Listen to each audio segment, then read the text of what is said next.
प्यारे बच्चों, कक्षा 10 के आज के इस सेशन में हम बात करेंगे प्रकाश का गोलीय पृष्ठ से परावर्तन। और उस अध्याय में पिछले सेशन तक हम लोगों ने देखा था कि किस प्रकार से अवतल दर्पण और उत्तल दर्पण से हम किरण आरेख द्वारा वस्तु का प्रतिबिंब बनाना सीखे थे। उसमें अलग अलग स्थितियों में अलग अलग स्थान पर वस्तु को रखने के पश्चात प्रतिबिंब का किस प्रकार से किरण आरेख द्वारा बनाते थे, उसको हम लोगों ने सीखा था। आज हम उस कड़ी में आगे बात करेंगे कि जो ये प्रकाश का परावर्तन है, उस संदर्भ में जो हम दूरी मापते हैं उसके लिए चिन्ह परिपाटी क्या है। अर्थात यानी जो दूरी मापेंगे उनकी ज्यामिति के हिसाब से चिन्ह परिपाटी क्या प्रयोग करेंगे। तो परिपाटी मतलब परंपरा। तो मैं यहाँ पर लिख रहा हूँ दूरियाँ या दूरी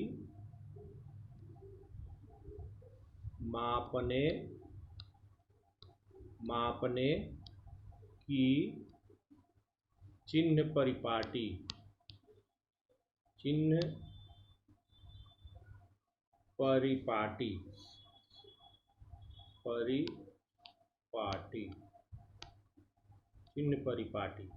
तो इसमें हम लोग देखेंगे कि कैसे हम दूरी मापते हैं, उसके लिए चिन्ह का प्रयोग कैसा हम प्रयोग करते हैं। तो जैसा कि आप लोग जानते होंगे, नहीं जानते तो मैं यहाँ पर आपसे डिस्कशन कर रहा हूँ कि निर्देशांक ज्यामिति में आप लोगों ने देखा है, निर्देशांक ज्यामिति में कि हम इस प्रकार से निर्देशांक ज्यामिति का प्रयोग करते हैं। ये हमारा जो बिंदु होता है, यह मूल बिंदु है, मूल बिंदु यानी जीरो, और जीरो से ये x अक्ष है, ये y अक्ष है, यानी इसको हम y डैश कर दे रहे हैं, यहाँ x डैश कर दे रहे हैं। तो ये हमारा निर्देशांक ज्यामिति है। इसमें जो मूल बिंदु है, उस मूल बिंदु से दाईं ओर जो दूरी मापते हैं, यह x अक्ष के समानांतर अनुदिश ये धनात्मक होता है, और x डैश के तरफ इधर बाईं ओर मूल बिंदु से ये ऋणात्मक होता है। दूसरा, y अक्ष पर जब हम बात करते हैं तो ऊपर की ओर ये हमारा धनात्मक होता है और नीचे की ओर ये हमारा ऋणात्मक होता है। ये हमारा चिन्ह परिपाटी है। अब इसमें जो भी हम दूरी मापेंगे उसको हम इस मूल बिंदु से अगर बाईं ओर मापेंगे यानी इधर, तो ये हमारा ऋणात्मक होगा, और दाईं ओर मापेंगे तो हमारा धनात्मक होगा। ऊपर जब मापते हैं तो ये धनात्मक होगा, नीचे जब हम मापते हैं तो ये ऋणात्मक होता है। अब दर्पण से जो दूरी मापते हैं उसमें इस कॉन्सेप्ट का, इस अवधारणा का प्रयोग हम कैसे करते हैं, किस प्रकार से उसमें इन चिन्हों का प्रयोग करते हैं। तो आइए हम देखते हैं कि किस प्रकार से मापते हैं। तो पहला जो बिंदु है वो सबसे पहले कि जो भी दूरी मापी जाती है, सभी दूरी मूल बिंदु और मूल बिंदु मतलब यहाँ पर हमारा होगा ध्रुव, मूल बिंदु यानी ध्रुव से ली जाती है। ये हमारा ये पहला पॉइंट है, यानी जो भी दूरी मापेंगे वह दर्पण के ध्रुव से हम उसको कंसीडर करेंगे, वहाँ से मापेंगे। दूसरा जो हमारा पॉइंट है वो ये है कि जो दर्पण के जो मुख्य अक्ष है, उस मुख्य अक्ष के ऊपर, यानी मुख्य अक्ष के ऊपर, मुख्य अक्ष से ऊपर धनात्मक होता है। ये दूरी मापते हैं तो वो धनात्मक, और नीचे की ओर ये होता है ऋणात्मक। तो मुख्य अक्ष यानी x, अगर जैसा आप इसमें देखते हैं तो इसमें x के ऊपर, x एक्सिस के ऊपर जो धनात्मक होगा और नीचे जो होगा वो ऋणात्मक होगा। और तीसरा ये पॉइंट जो अभी हमने बताया, अभी हमने देखा कि जो मूल बिंदु से x अक्ष के अनुदिश बाईं ओर, ध्रुव से बाईं ओर, यानी ध्रुव से बाईं ओर, ध्रुव से बाईं ओर, ध्रुव से बाईं ओर ऋणात्मक होगा और दाईं ओर यह धनात्मक होगा, पॉजिटिव होगा। तो ये हमारा ये कॉन्सेप्ट है। तो आइए हम देखते हैं थोड़ा सा रेखा के द्वारा कैसे इसको हम दर्पण के संदर्भ में समझेंगे। ये आपका ये कौन सा दर्पण है, जैसा कि चित्र में बना रहे हैं, आप जानते हैं, कई बार डिस्कशन हो चुका है, अच्छी तरीके से जानते हैं। यह हमारा अवतल दर्पण है। और दूसरा मैं यहाँ पर बात कर रहा हूँ उत्तल दर्पण की। तो ये उत्तल दर्पण है, इसको मैं यहाँ बना रहा हूँ। ये हो गया आपका उत्तल दर्पण और इसमें ये मुख्य अक्ष हो गया। अब यहाँ पर ध्रुव जैसा जानते हैं कि ध्रुव को हमने परिभाषित किया था कि जो दर्पण का परावर्तक पृष्ठ होता है उसका मध्य बिंदु ध्रुव कहलाता है। तो ये है P आपका ध्रुव, इसको हम P से लिखते हैं, P, और इसको हम इस तरीके से यहाँ पर अगर एक लाइन खींच दें इसे सटा करके, और उसी तरीके से यहाँ पर हम एक लाइन खींच दें इस तरीके से, तो ये आपका P हो गया, यहाँ पर ये P हो गया।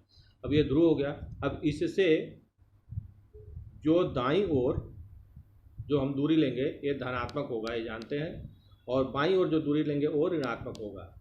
यहाँ पर जो बाईं ओर दूरी होगी ऋणात्मक होगी और दाईं ओर जो दूरी होगी वो धनात्मक होगी। ऊपर जो दूरी होगी वो धनात्मक होगी, नीचे जो दूरी होगी वो ऋणात्मक होगी। तो ये हमारा कॉन्सेप्ट है। अब इसमें ये हमारे पास एक ये परंपरा है कि जो भी हम प्रकाश की किरण, जो आपतित किरण लेते हैं, जो प्रकाश की किरण को हम जो कंसीडर करते हैं, तो उसको हम हमेशा सदैव दर्पण से बाईं ओर, पुनः एक बार फिर इसको ध्यान दीजिए, समझिए कि हमेशा प्रकाश की किरण को दर्पण से बाईं ओर से ही हम कंसीडर करेंगे। अर्थात जो ऑब्जेक्ट होगा, जो वस्तु होगा, जो बिंब होगा, वह सदैव दर्पण से बाईं ओर होगा, दर्पण से बाईं ओर होगा। तो दर्पण से बाईं ओर होगा, ऋणात्मक होगा, यानी जो दूरी है ध्रुव हमारा ये है और ये ध्रुव है, तो इससे बाईं ओर होगा, ये हमेशा ऋणात्मक होगा। और अब इस संदर्भ में हम बात करते हैं, तो अगर हम वस्तु की दूरी को, अगर हम वस्तु की दूरी को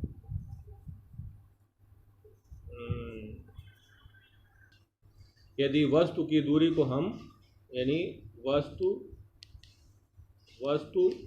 की दूरी, इसको हम मानते हैं u, और प्रतिबिंब की दूरी, प्रतिबिंब की दूरी, इसको हम मानते हैं v, इस तरीके से लिख रहे हैं। और फोकस दूरी जानते हैं, फोकस दूरी ये हमारा होता है f।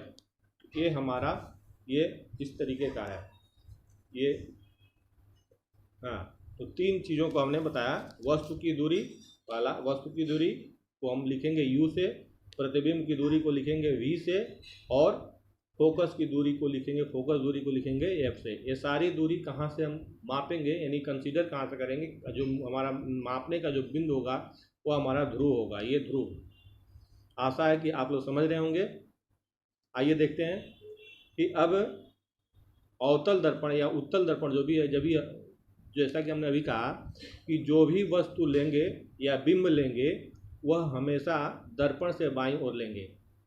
तो यहाँ पर अगर आप कंसीडर करिए कि इसमें फोकस यहाँ पर F होगा, यहाँ पर इसका वक्रता केंद्र C होगा, आप जानते ही हैं जैसा कि पिछले सेशन में हुआ है, और इसमें ये फोकस F होगा और यहाँ पर वक्रता केंद्र यहाँ पर इसका C होगा।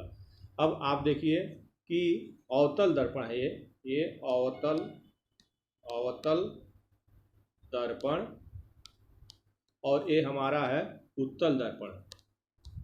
उत्तल दर्पण।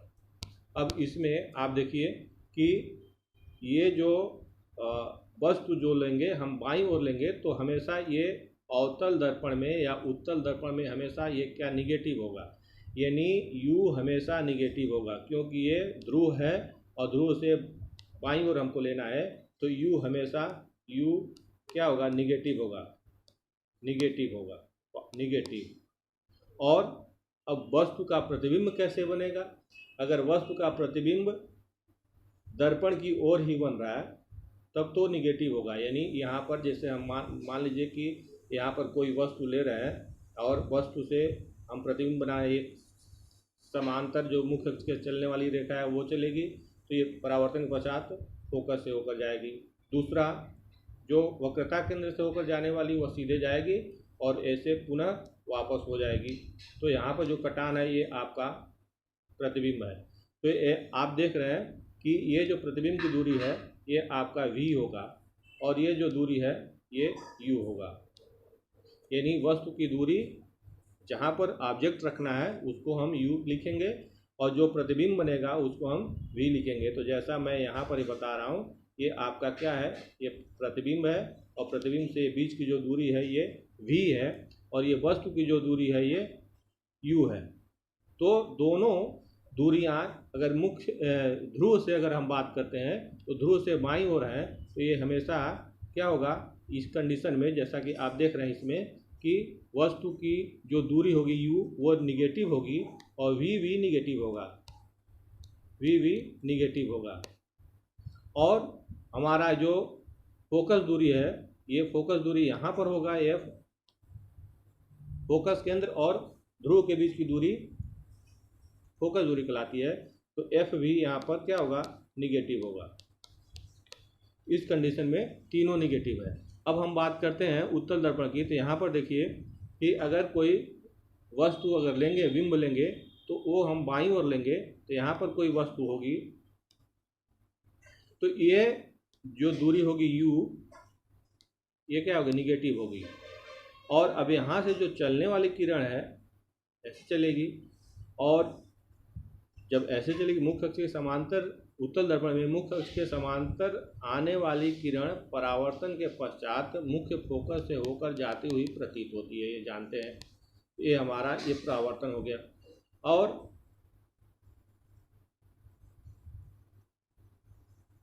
वक्रता केंद्र की ओर आने वाली दूरी सीधे निकल जाएगी, यानी पुनः उसी रास्ते में परिवर्तित होगी। ये दोनों जहाँ कटान करेंगे, दोनों किरणें अगर पीछे हम बढ़ाते हैं और जहाँ ये मिलेंगी वहाँ पर एक वस्तु का प्रतिबिंब बनेगा। तो प्रतिबिंब अगर दर्पण के पीछे बन रहा है, परावर्तक पृष्ठ के पीछे बन रहा है, तो उस कंडीशन में v का मान पॉजिटिव होगा, v का मान पॉजिटिव होगा। तो पुनः आप इसको नोट करिए कि जब वस्तु का प्रतिबिंब दर्पण के सामने बनेगा तो वह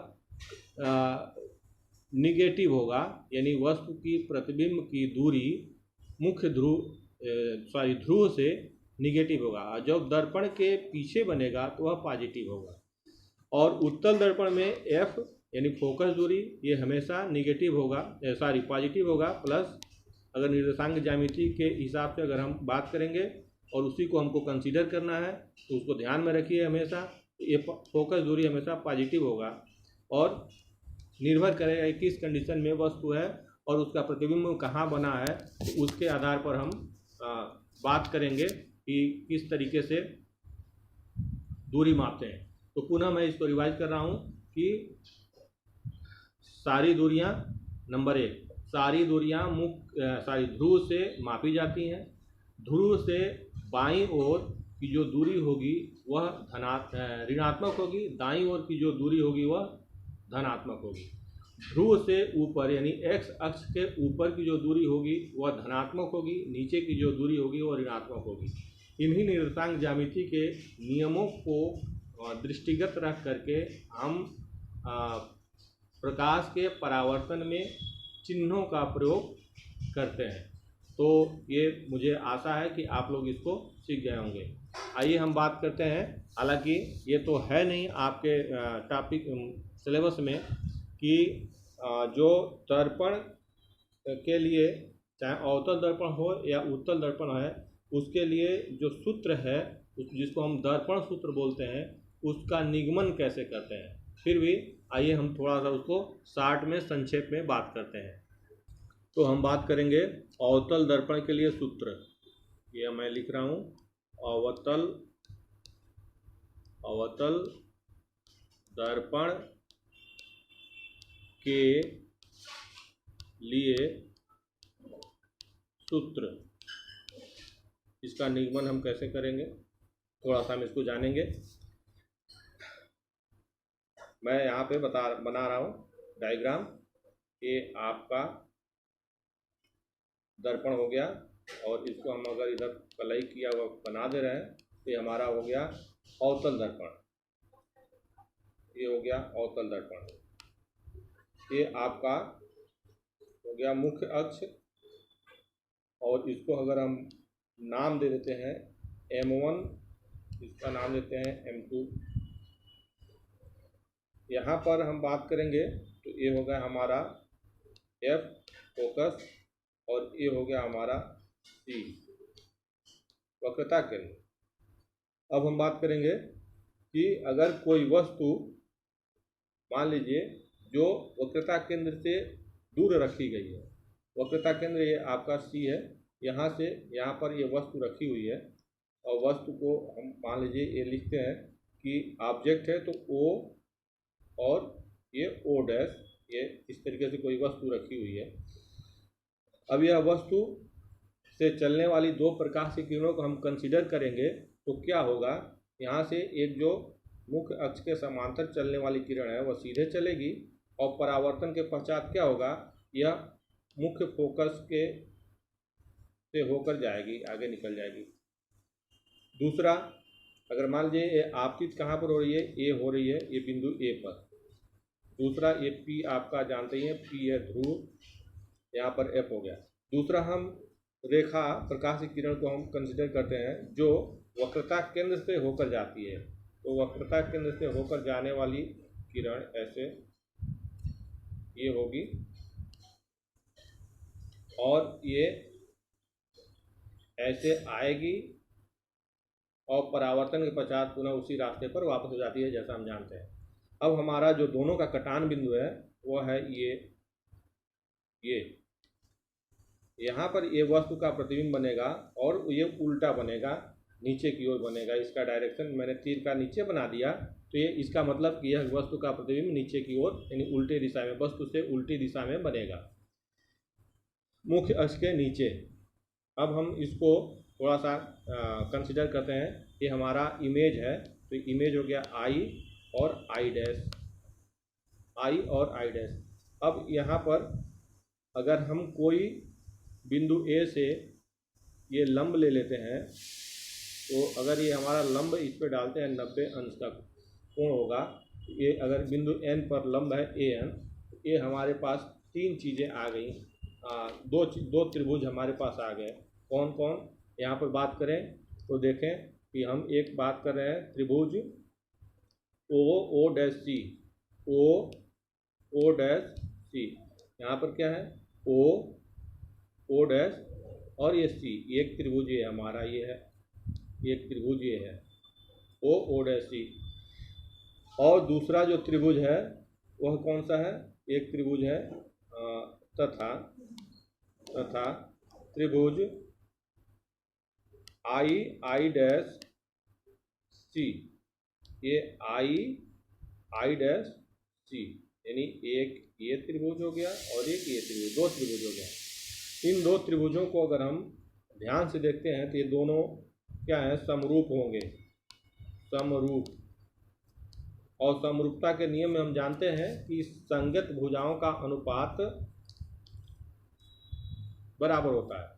तो अगर इन दोनों समरूप त्रिभुजों में बात करें तो हमारे पास ये आ जाएगा O डैश बटे I डैश, यानी O डैश ये और I डैश ये, यह बराबर क्या हो जाएगा, CO, यह बराबर हो जाएगा CO बटे आई सी, सी ओ बटे आई सी, सी ओ ये है, आई सी ये है। पुनः हम अगर बात करते हैं त्रिभुज किसमें, त्रिभुज आई आई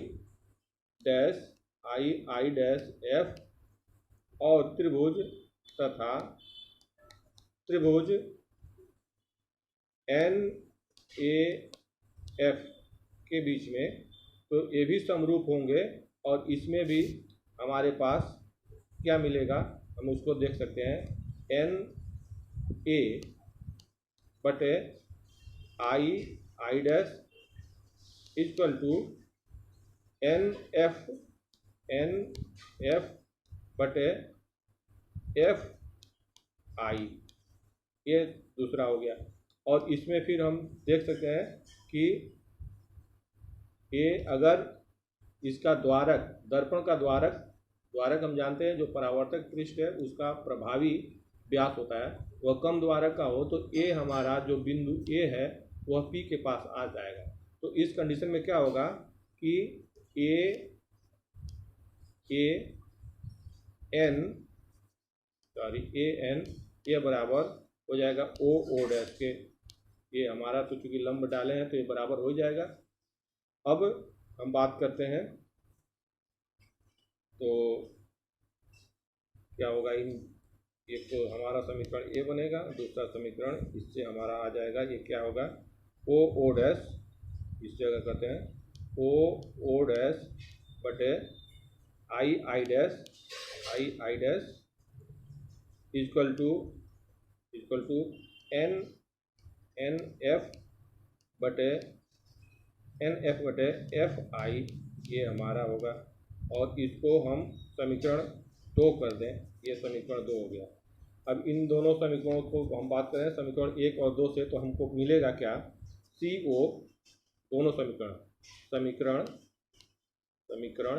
1 तथा 2 से क्या मिलेगा हमको, देखिए सी ओ बटे आई सी इक्वल टू एन एफ बटे एफ आई, ये हमारा मिलेगा। और द्वारक छोटा है उस कंडीशन में क्या होगा, सी ओ बटे आई सी, यहाँ पर मैं इसको लिख दे रहा हूँ, सी ओ बटे आई सी, यह बराबर पी एफ, छोटा द्वारक हो गया तो पी एफ बटे एफ आई, इस कंडीशन में। पुनः हम बात करते हैं जहाँ तक हम लोग आए थे वहाँ उसको हम कंसीडर करें तो क्या हमको मिलेगा मिलेगा हमको क्या, पी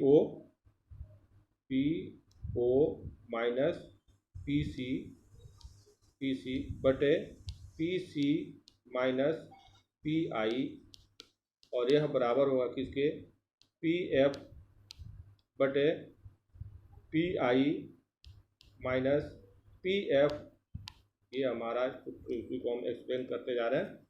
और पुनः उसको अब चिन्ह के साथ अगर रखते हैं, जो दूरी हमने लिया था तो चिन्ह अगर हम रखेंगे, यानी वस्तु की दूरी, प्रतिबिंब की दूरी और फोकल दूरी, तो हमारे पास क्या मिलेगा, ये हमको मिलेगा minus U plus R focus वक्रता त्रिज्या बटे minus R plus V equal to मिलेगा माइनस एफ बटे माइनस वी प्लस एफ, ये हमको मिलेगा।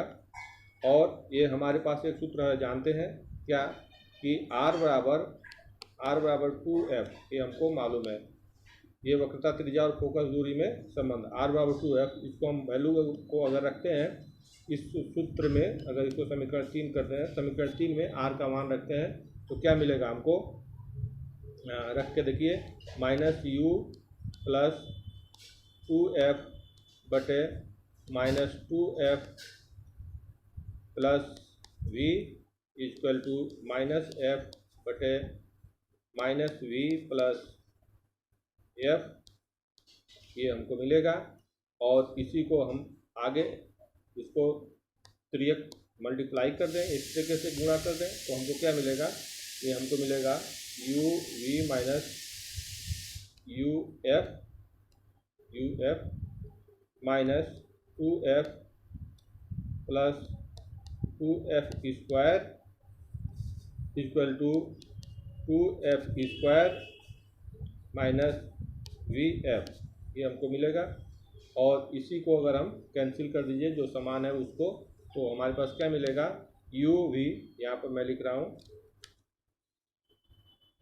U V equal to U F और प्लस वी एफ, ये, और इसमें दोनों में अगर यू वी एफ से भाग दे देंगे सब में, दोनों पक्ष में, दोनों तरफ यू वी एफ, सरल करने के लिए यू वी एफ से भाग देने पर तो क्या मिलेगा हमको, 1/f equal to 1/v plus 1/u। ये हमारा दर्पण सूत्र है अवतल लेंस के लिए, अवतल दर्पण के लिए ये हमारा दर्पण सूत्र है। तो ये हम इसको निगमन इस तरीके से कर सकते हैं। दर्पण सूत्र क्या है अवतल दर्पण के लिए, जहाँ पर u वस्तु की दूरी है ध्रुव से, v प्रतिबिंब की दूरी है ध्रुव से, f फोकस दूरी है दर्पण की। अब हम बात करेंगे इसी तरीके से और उत्तल दर्पण के लिए, तो वहाँ भी हमारा यही सूत्र बन के आता है दोनों के लिए, उत्तल दर्पण के लिए और अवतल दर्पण के लिए। तो उत्तल दर्पण के लिए, अवतल दर्पण के लिए भी सेम यही सूत्र होता है, 1/f equal to 1/v plus 1/u plus 1/u। ये आपका उत्तल दर्पण के लिए है, दोनों के लिए सूत्र है। ये हमारे पास दर्पण का सूत्र है। प्यारे बच्चों, अब हम बात करेंगे इस चैप्टर में थोड़ा सा, एक छोटा सा टॉपिक है आवर्धन,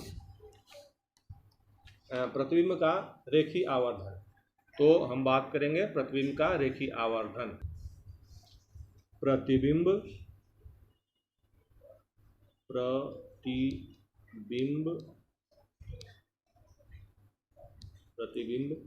का रेखीय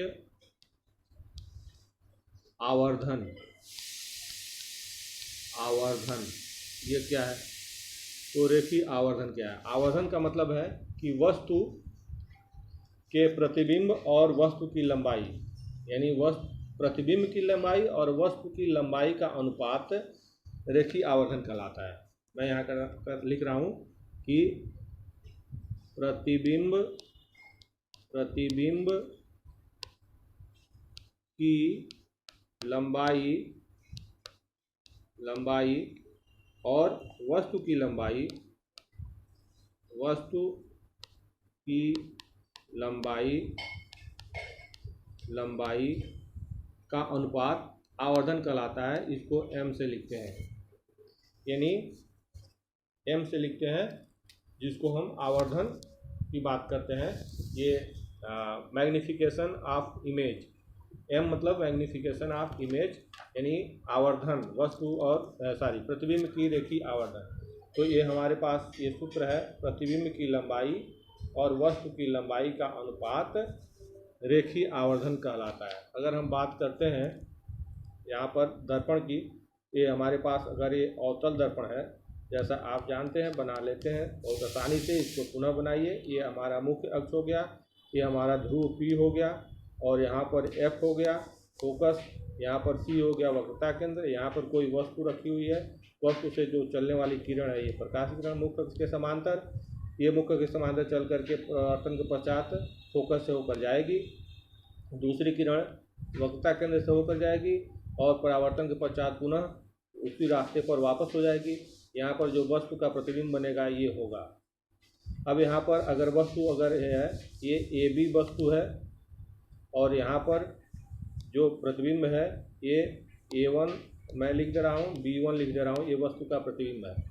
ये आपके पास ये इसमें अगर हम बात करें तो इसमें अगर त्रिभुज, फिर समरूप त्रिभुज की बात करें तो त्रिभुज के हिसाब से, तो फिर हमारे पास क्या होगा, A1 B1 बटे AB equal to PB1 PB1, ये P है B1 बटे PB PB, और इसको पुनः हम इमेज के या दूरी के रूप में लिखें तो क्या लिखेंगे, I बटे O, यानी इमेज की लंबाई और ऑब्जेक्ट O मतलब वस्तु की लंबाई बराबर, ये इसका वैल्यू अगर रख देंगे तो क्या हो जाएगा, ये हो जाएगा V बटे U।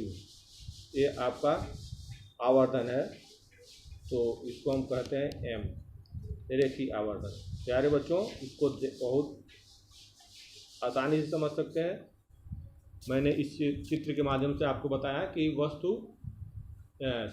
वस्तु की लंबाई और प्रतिबिंब की लंबाई का अनुपात रेखीय आवर्धन कहलाता है, जिसको मैग्निफिकेशन इंग्लिश का टर्म है, उसके M से प्रदर्शित करते हैं। ये हमारे पास रेखीय आवर्धन से संबंधित ये छोटा सा टॉपिक था। अब हम बात करेंगे कि इन दर्पणों का उपयोग कहाँ होता है, अवतल दर्पण और उत्तल दर्पण का उपयोग कहाँ होता है और इसकी पहचान हम कैसे करेंगे। तो सबसे पहले पहचान के लिए अगर बात करते हैं तो पहचान इसका दो तरीके से कर सकते हैं, एक स्पर्श करके और दूसरा प्रतिबिंब को देख करके। तो अगर हम स्पर्श करते हैं परावर्तक पृष्ठ को, वह समतल होता है तो वह हमारे लिए समतल दर्पण होगा। अगर उसका परावर्तक पृष्ठ अंदर की ओर धंसा हुआ है तो वह हमारे लिए अवतल दर्पण होगा, और यदि परावर्तक पृष्ठ बाहर की ओर ऊपर की ओर उभरा हुआ है तो हमारे लिए उत्तल दर्पण होगा। और प्रतिबिंब को देख करके हम बता सकते हैं कि यह अवतल दर्पण है कि उत्तल दर्पण है। कैसे कि अगर किसी भी स्थिति में वस्तु का प्रतिबिंब वस्तु के आकार के जैसा के जितना ही बनता है तो वह हमारे लिए समतल दर्पण होगा, और यदि वस्तु को दर्पण से दूर रखने पर प्रतिबिंब उल्टा बनता है तो वह दर्पण अवतल दर्पण होगा, और वस्तु को अगर किसी भी स्थिति में रखते हैं वस्तु का प्रतिबिंब सीधा बनता है तो वह हमारे लिए उत्तल दर्पण होगा। तो इस प्रकार से हम वस्तु के प्रतिबिंब को देख करके भी दर्पण का ज्ञान कर सकते हैं।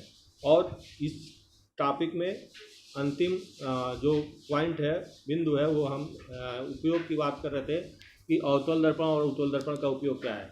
तो प्यारे बच्चों, मैं इसको आपको बता दे रहा हूँ, और आप लोग इसको जब बुक्स मिलेगा, टेक्स्ट बुक मिलेगा या होगा तो उसमें आप पढ़ेंगे तो बहुत सरलता से लिखा हुआ है कि अवतल दर्पण का उपयोग तो सबसे पहले जो दांत के डॉक्टर हैं वो उसका उपयोग करते हैं कि दांत का जो प्रतिबिंब है वह बड़ा दिखता है, और इसका उपयोग नाक, कान और गला के डॉक्टर अंदर के भागों का डायग्नोसिस करने के लिए उसका प्रयोग करते हैं। दूसरा, अवतल दर्पण का उपयोग चेहरे को बड़ा करके देखने के लिए होता है, और इस लक्षण का उपयोग हम शेविंग करते समय, दाढ़ी बनाते समय दर्पण के रूप में प्रयोग करते हैं। तीसरा, अवतल दर्पण का उपयोग सर्च लाइट में, वाहनों के हेडलाइट में शक्तिशाली समांतर किरणपुंज को प्राप्त करने के लिए किया जाता है। तो ये हमारे लिए अवतल दर्पण के उपयोग थे। और उत्तल दर्पण का उपयोग की अगर हम बात करते हैं तो यह हमारे वाहनों में पार्श्व दृश्य यानी पीछे की वस्तुओं को आते हुए देखने के लिए जो दर्पण प्रयोग करते हैं उसको हम उत्तल दर्पण के रूप में प्रयोग करते हैं। ड्राइवर इसको पीछे से जो वाहन आ रहा है उसको देखने के लिए इसको अपने सामने रखता है। सड़क पर लगे हुए प्रकाश लैंप में परावर्तक तलों के रूप में उत्तल दर्पण का प्रयोग किया जाता है, जिससे वह प्रकाश की किरण लंबे क्षेत्र में विस्तारित हो जाती है। तो प्यारे बच्चों, मुझे आशा है कि आप लोग इसको बहुत आसानी से समझे होंगे। अगर कोई दिक्कत होती है तो इस पर आप कमेंट लिख सकते हैं, और अगर कमेंट लिखेंगे उसमें आपका अगर सुझाव होगा यानी तो उसमें हम उससे संबंधित जो सवाल हैं उसको फिर अटेम्प्ट करेंगे। तब तक के लिए धन्यवाद।